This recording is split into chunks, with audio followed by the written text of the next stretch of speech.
Farmers in Ghana are threatening to move away from the production of fertilizer-fed crops to other enterprises following the announcement of a 15% subsidy on fertilizer for the Planting for Food and Jobs policy by government.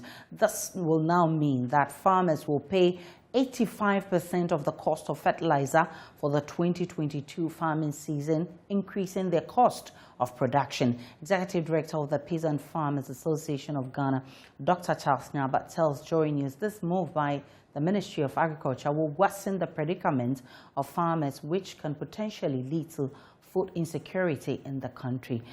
He joins us via phone right now. Dr. Charles Nyaba, I'm grateful for your time. What exactly are your challenges with this latest directive from government?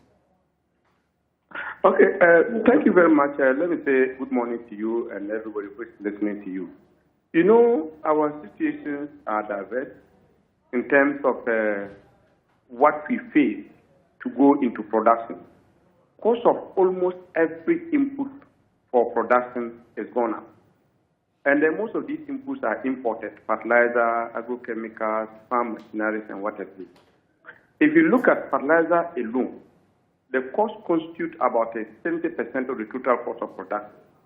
So apart from government itself reducing its support for fertilizer subsidy, there is general increase in fertilizer prices due to the impact of COVID on production countries. And as we speak, most countries are actually restricting exportation of fertilizer. You take China, and now the imposition of a ban on the exportation of fertilizer from India. All this is actually impacting cost of production. So you go to the field today, fertilizer that we used to buy for 53 Ghana cedis per 25 kg on the subsidy, today is going for 150 Ghana cedis. The open market fertilizer, we cannot even go there because it's ranging between 350 to 450 Ghana cedis per 50 kg. A farmer needs about 3 or 4 bags to do an acre. So 1 acre alone, the farmer is spending over 1,000 Ghana cedis for only fertilizer. Now let's look at increase in food prices. The prices that we are able to adjust our food items is insignificant compared to increase in cost of production. So talking to most farmers, they say they have no option than to consider other enterprises or alternative businesses to farming. Those who say they remain into farming are considering scaling down their production or adopting another means, such as not applying fertilizer at all or using organic fertilizer. Using organic fertilizer is perfect, but the yield that you get an acre using an organic fertilizer is a problem because we don't have the right organic fertilizer in the system. So putting all together is actually a serious burden on the farmer. So what exactly do you want from government?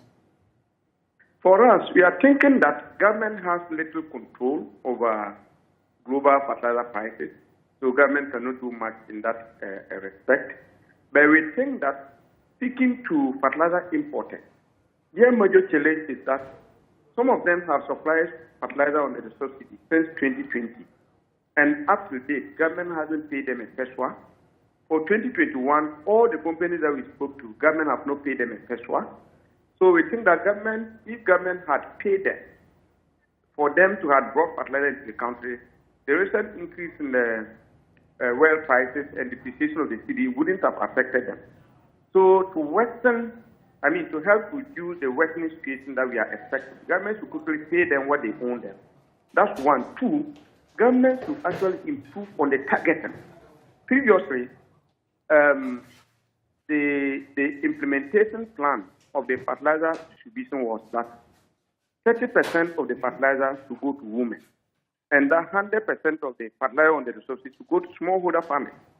But our research and interaction with the farmers suggests that less than 30% of smallholder farmers in general benefit from the subsidy fertilizer. But for the women, when we spoke to them, most of them are usually kicked out when it comes to the subsidy fertilizer. So they are not benefiting. So the targeting needs to improve. And then government needs to actually commit more resources and try to actually increase the subsidy component. When we spoke to government officials, they claim that the economy is hard. But we think that if government can work under pressure to actually add 1,000 Ghana to every lecturer due to the strike that they went on. This is about food security we are talking about. It shouldn't be because farmers are not able to sit home so that people don't eat. We shouldn't attend to them. So if government, upon all the food, the crisis, they managed to give 1,000 Ghana cedis for lecturers to go back to the classroom, government should be able to also increase allocation for subsidy to improve or to move away from the 15 to at least 40%. So that's what we are asking for. I'm grateful for your time. Dr. Charles Nyabahis with the Peasant Farmers Association of Ghana. We can now speak with the Executive Director of the Chambers of Agribusiness, Anthony Morrison. What other alternatives are available for government in dealing with this problem, Mr. Morrison? Very good afternoon to your viewers. Well, I think that right from last year, the Chamber has been postulating a number of solutions that we think were right. We also projected, due to our global fertilizer intelligence monitoring we have been doing. And I think the ministry actually saw that this problem was coming. And you remember last year, the ministry said we should have a rethink about a fertilizer subsidy.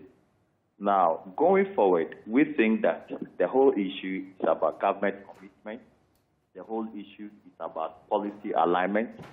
The whole issue about how government is committed to its own policies and projects. For instance, if you take fertilizers from fertilizer suppliers and importers, you pay them on time and you pay them everything so they can keep importing to maintain the standard and also the quality and the food security situation in the country.